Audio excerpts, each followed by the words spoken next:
Assalamualaikum. This is Advocate Aryan Jokyo, an advocate from Legal Shark Law Firm, Karachi.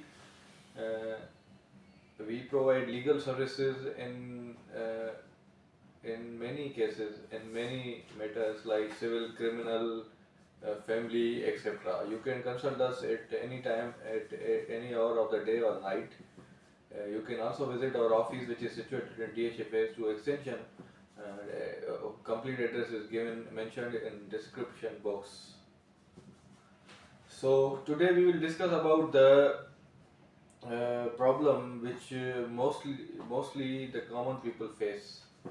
तो आज हम उस problem पे डिस्कशन करेंगे जो कि एक आम जो शहरी हैं वो जिससे वो आम शहरियों का बहुत बड़ा एक प्रॉब्लम है और उनके जहन में फिर ये सवाल पैदा होता है कि ये हमें जो करने के लिए कहा जाता है वो लीगल भी है या नहीं। तो आज हम बात कर रहे हैं कि क्या पुलिस वाले आपको मेन रोड पे या कहीं भी नाका लगा के आपसे आपकी गाड़ी के कागज़ तलब कर सकते हैं या आपको कहीं भी रोक सकते हैं या नहीं, ये इख्तियार उनके पास है या नहीं। तो शुरू करते हैं। तो सबसे पहली बात यह है कि लोगों के जहन में ये होता है कि पुलिस वाले जो होते हैं, ट्रैफिक पुलिस वाले सिर्फ और सिर्फ उनसे गाड़ी के कागज़ मांग सकते हैं, मतलब उनसे पूछ सकते हैं कागज़ के लिए, और वो जो आम पुलिस वाले हैं वो नहीं पूछ सकते। तो ये एक बहुत बड़ा मिथ है। ये लीगल है, बिल्कुल लीगल है। अगर कोई कोई भी पुलिस वाला हो, वो अगर उसको सस्पिशियस हो जाए, लगते हैं आप सस्पिशियस उनको, तो वो आपसे कागज़ गाड़ी के तलब कर सकता है। फिर चाहे वो पुलिस जो होती है नॉर्मल पुलिस हो या मोटर में पुलिस हो या कोई भी पुलिस हो, ट्रैफिक पुलिस हो, कोई भी आपसे गाड़ी के कागज़ मांग सकता है। अगर उनको शक होता है तो फिर वो आपको रोक कर गाड़ी के कागज़ आपसे मांग सकते हैं। तो आप उनको जस्ट नॉर्मली शो कर दें गाड़ी के कागज़ और फिर वो चले जाएंगे। तो और उसके अलावा अगर आपके पास गाड़ी के कागज़ वगैरह नहीं होते और आप उनको सेटिस्फाई नहीं कर पाते, तो फिर वो गाड़ी आपकी ले जाते हैं थाने में। वो आपकी गाड़ी फिर बंद कर देते हैं अंडर सेक्शन 550 ऑफ CRPC। तो फिर उसका भी प्रोसीजर है, वो भी आप निकलवा सकते हैं गाड़ी। अगर आप के पास ओरिजिनल डॉक्यूमेंट्स अवेलेबल हैं, घर पर हैं, वहाँ पर नहीं थे, फिर आप वो जाके मैजिस्ट्रेट, आपको एक वकील हायर करना पड़ेगा जो आपके बेहाफ पे एक एप्लीकेशन तैयार करेगा और वो फिर मैजिस्ट्रेट की कोर्ट में सबमिट करेगा।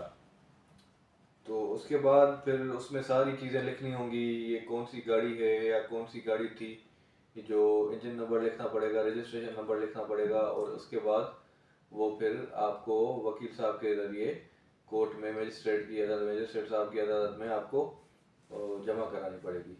उसके बाद फिर वो मैजिस्ट्रेट जो हैं वो कंसर्न पुलिस जिस थाने में वो गाड़ी खड़ी है जहाँ पे बंद हुई थी, तो उससे फिर रिपोर्ट तलब करेगा, वेरिफिकेशन लेगा कि भाई ये वाकई मौजूद है गाड़ी थाने पे या क्या, कौन सा नंबर है, क्या है। और आपके वकील साहब जो आर्ग्यूमेंट करेंगे जज साहब के पास, वो फिर सुनेंगे ये वो, और उनको अगर ऐसा आप कन्विंस कर लेते हैं, आपके वकील साहब जो है उनको कन्विंस कर लेते हैं कि ये गाड़ी वाकई आपकी और जेन्युइन है, तो फिर मजिस्ट्रेट साहब गाड़ी को रिलीज़ करने का ऑर्डर दे देंगे। तो ये था आज का हमारा टॉपिक, जिसमें हमने गाड़ी की सुपरदारी जो है वो उसको भी क्लियर कर लिया, और उसके साथ साथ ये भी जान लिया कि कौन कौन सी पुलिस आपसे गाड़ी के कागज़ तलब कर सकती है। तो ऐसे किसी भी मसले में अगर आप फंस चुके हैं या कंसल्ट करना चाहते हैं, सब मशवरा, लीगल मशवरे की तलाश में, अगर आपको कोई किसी भी मैटर में लीगल मशवरा चाहिए तो आप हमसे किसी भी वक्त कंसल्ट कर सकते हैं नीचे दिए गए नंबर्स पे। और आप हमारा ऑफिस भी विज़िट कर सकते हैं जो कि सिचुएटेड है DHA Phase 2 एक्सटेंशन में, और complete address is mentioned in the description box. And you can also visit our website, which is legalshark.pk. So thank you so much. Inshallah, see you next time. Stay safe, stay healthy. Thank you so much.